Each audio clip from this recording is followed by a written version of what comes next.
प्रितीच्या भाव भयणीनो, तुमकां सगल्यांक देव बरो दीस दी म्हणटा.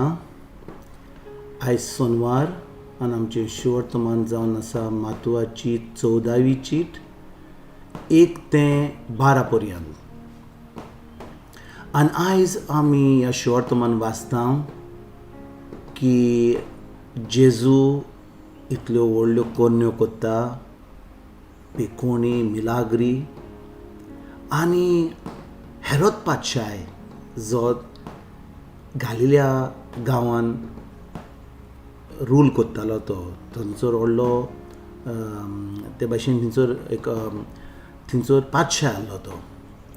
आनी तो जेजूक जें कोत्ता, जेजू सगल्यो ज्यो मिलाग्री ताका ताच्या कानार पडटा. आनी तो कितें म्हणटा, तो आपल्या सेवकांक म्हणटा, म्हाका दिसता जुआंव बातिस्त ह्या प्रवाद्याक हांवें मारलोलो तो पोत्तून पोवन जेवन जावन तो ह्यो सगल्यो कोन्यो कोत्ता.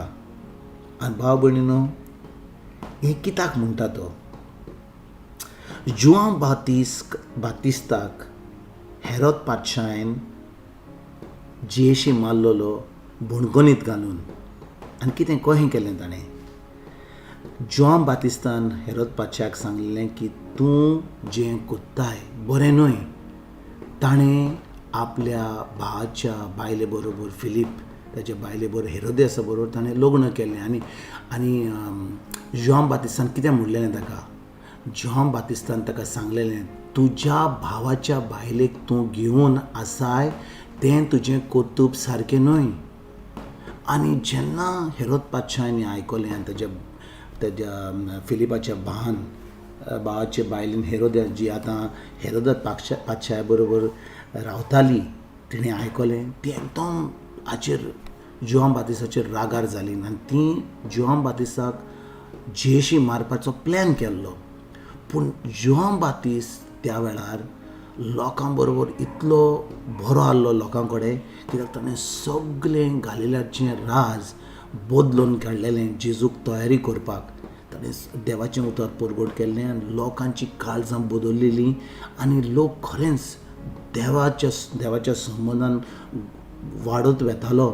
आनी जुआंव बातिस्तान एकदम बरें काम केल्लें जेजूचें काम कोमेस जावचे पयलीं. आनी देखून जुआंव बातिस्त लोकां बरोबर एकदम बरो आहलो. लोक ताका एक प्रवादी म्हणून मानतालो. आनी हेरोद पातशायक आनी हेरोदेसाक लोकांची एकदम भिरांत आसली. तांकां वायट करूंक जाय आसलें जुआंव बातिस्ताक, पूण केन्नाच ताका जेशी मारपाची इतली घोटाय नासली, तांकां इतली धमकी नासली, कित्याक तीं भियेतालीं लोकां पासत. पूण कितें जालें, एक दीस हेरोद पातशायक जी बायल आहली हेरोद्यास, ती जी फिलिपाची धूव आसली, ती आयली आनी हेरोद पातशाच्या फुडें खंय नाचली. आनी म्हाका दिसता हें नाचप जें केल्लें तिणें एक बरें नाचप न्ही, म्हणजे एकदम वायट नाचप. आनी हेरोद पातशाय एकदम एक वायट राजा आहलो. ताणें सगळें हें जें बरे भाशेन डांस करूंक नासलो तें सगळें वायट जें केलें तिच्या फुड्यान, तो इतलो खोशी जालो की तिका सांगलें, हांव तुका म्हजें राज दिवपाक अर्दें राज दिवपाक तयार आहा. आनी ती गेली आपल्या मांयक विचारलें आनी मांय म्हणली, ह्या वेळार म्हाका जुआंव बातिस्ताची घोंगटी जाय, म्हाका जुआंव बातिस्त मेलोलो जाय.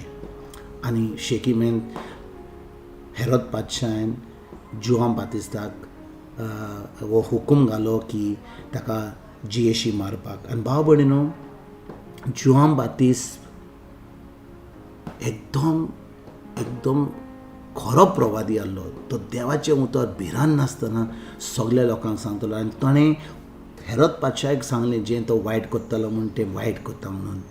आनी भाव भयणीनो, जेन्ना आयज आमी 2000 वर्सां जावन जेजू येवन आमी जेन्ना देवाचें उतर परगट करता, खरेंच आमी भिरांतीन परगट करता.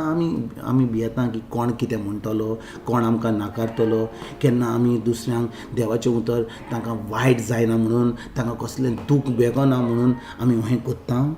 खरेंच आमी सत्तें भियेनासतना लोकांक सांगता आनी देवाचें उतर परगट करता.